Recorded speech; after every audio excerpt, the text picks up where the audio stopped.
Après la victoire de Manon la semaine dernière, l'émission Le Meilleur Pâtissier a repris ce mercredi 6 septembre 2023 sur M6.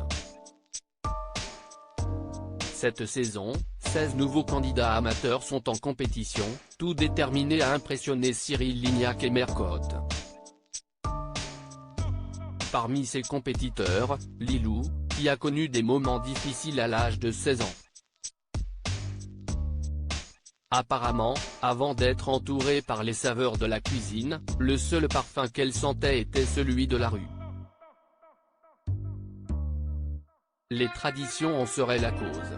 Cette vie est belle malgré tout. L'esthéticienne et formatrice âgée de 29 ans est également maman d'une fille de 12 ans nommée Lily. Un détail qui a beaucoup surpris Marie Portolano. À cela, Lilou a expliqué qu'elle était devenue mère à l'âge de 16 ans. L'animatrice a alors demandé si cela avait été difficile d'élever un enfant à un si jeune âge. Lilou a alors partagé son histoire en expliquant que sa culture et sa famille ne voyaient pas d'un bon œil le fait d'avoir un enfant hors mariage. En conséquence, elle avait été rejetée par sa famille et s'était retrouvée sans abri à l'âge de 16 ans, enceinte. C'était assez compliqué, effectivement. On n'a pas vécu une vie très facile, parce que dans ma culture ce n'est pas très bien vu d'avoir un enfant hors mariage et dans ma famille, j'ai été rejetée. Donc je me suis retrouvée à la rue quand j'avais 16 ans, enceinte. On a passé plusieurs mois à dormir dans la rue, dans des cages d'escalier.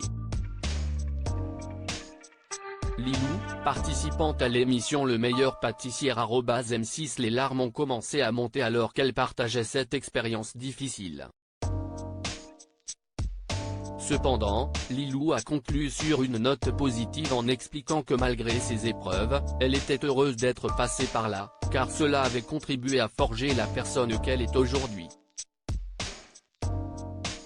Elle a exprimé sa gratitude pour les opportunités qui se sont présentées à elle et a déclaré qu'elle était fière de son parcours, quelle que soit l'issue de sa participation à l'émission. Invitée à rejoindre une cuisine secrète dans Le Meilleur Pâtissier à la fin de la soirée, tant Lilou que Richard ont été éliminés de la compétition du meilleur pâtissier. Malheureusement, leurs créations pour le défi de la fête foraine n'ont pas complètement convaincu le jury. Cependant, leur aventure n'était pas encore terminée. À leur grande surprise, les deux candidats ont été conviés à rejoindre la cuisine secrète de Mercotte, une compétition confidentielle organisée en marge de l'émission principale. Dans cette compétition secrète, les éliminés ont une chance de réintégrer le concours principal. Le défi de la semaine était de préparer un gâteau financier. Après un duel intense, c'est finalement Richard qui s'est qualifié pour revenir dans la compétition la semaine suivante, marquant ainsi une nouvelle étape dans son parcours au meilleur pâtissier.